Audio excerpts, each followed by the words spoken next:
2011-তে পঞ্চদশ সংশোধনের মাধ্যমে আপনি ক্ষুদ্র নৃগোষ্ঠী উপজাতি এই ধরনের শব্দবদ্ধগুলো যে তৈরি করলেন, তারা নিজেরা কি কখনো বলেছে যে আমি উপজাতি, আমি ক্ষুদ্র নৃগোষ্ঠী?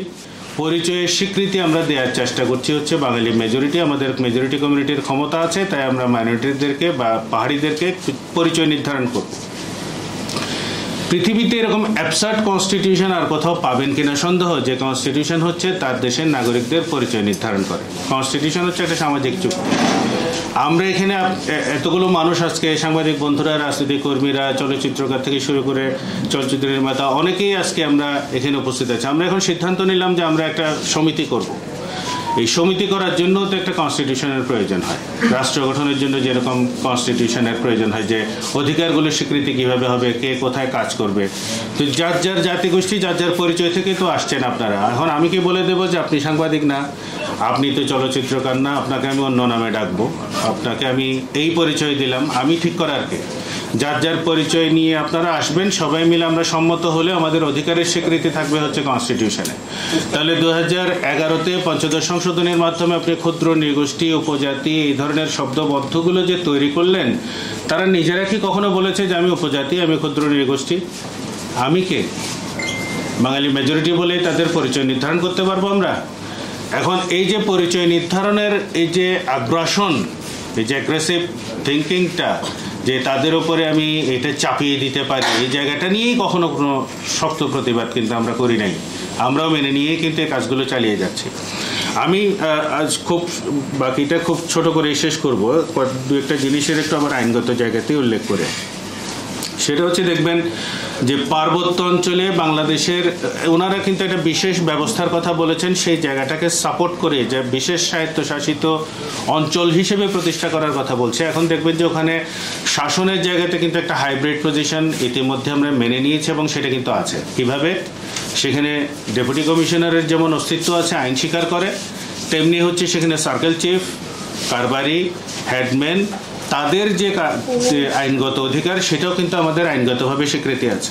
সিএসটি রেগুলেশন বলে 1900 সনের একটি রেগুলেশন আছে, যেটা হচ্ছে তাদের মূল পরিচালনার পদ্ধতিগুলো সেখানে ব্যাখ্যা বিশ্লেষণ করে। সেখানে 4 ধারাতে পরিষ্কার করে বলা আছে, বাংলাদেশের সামগ্রিক কোনো আইন যদি মনে করেন যে পার্বত্য চট্টগ্রামেও বলবৎ হবে, সেই জন্য আপনাকে আলাদা গেজেট নোটিফিকেশন করে বলতে হবে যে এই আইনটি পার্বত্য অঞ্চলের জন্য প্রযোজ্য হবে, আদারওয়াইজ প্রযোজ্য হবে না। এখন এই কথাটা নিয়ে একটি বিরোধ তৈরি হয়েছিল 2013-14 সনের দিকে।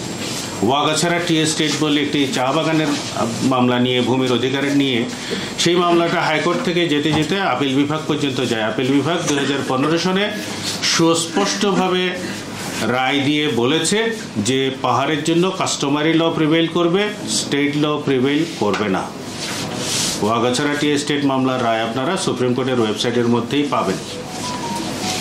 এই ওয়াগাছড়া টি এস্টেটের মামলাতে আবারও স্টাবলিশ করা হলো যে সিএসটি রেগুলেশন 1900 যেটা ছিল সেটাই কিন্তু সিএসটির জন্য বলবৎ হবে এবং কাস্টমারি ল দ্বারাই তারা চলবে। এখন কাস্টমারি ল দিয়ে চলবে, সুপ্রিম কোর্ট, হাইকোর্ট কি চাইলেই মন করা করে বলে দিতে পারবে না। কারণ হচ্ছে কোর্টগুলো কিন্তু creation of by the constitution.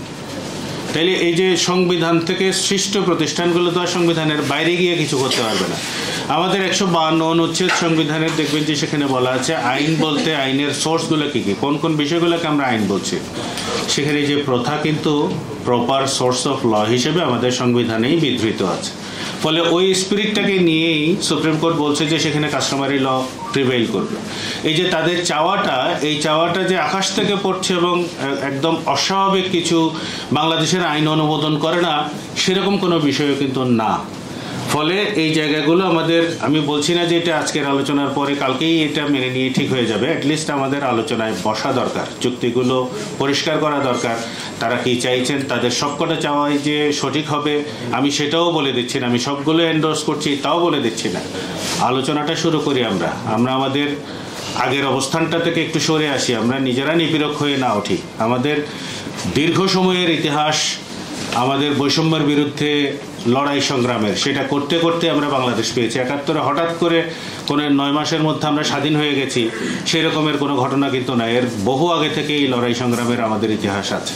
ফলে আমরা নিজেরা যেন নিপীড়ক হয়ে না উঠি, সেটা করতে গিয়ে যা যা প্রয়োজন তার সবটাই আমাদের করার জন্য শুভ চিন্তা, শুভ বুদ্ধির উদয় হোক।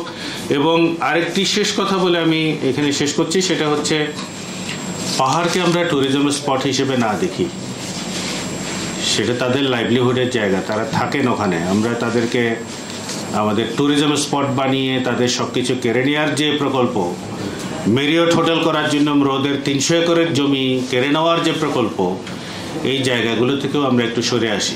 এই ইকোলজিক্যাল ব্যালেন্স রক্ষা করাটা আমাদের নিজেদের প্রয়োজনেই করতে হবে।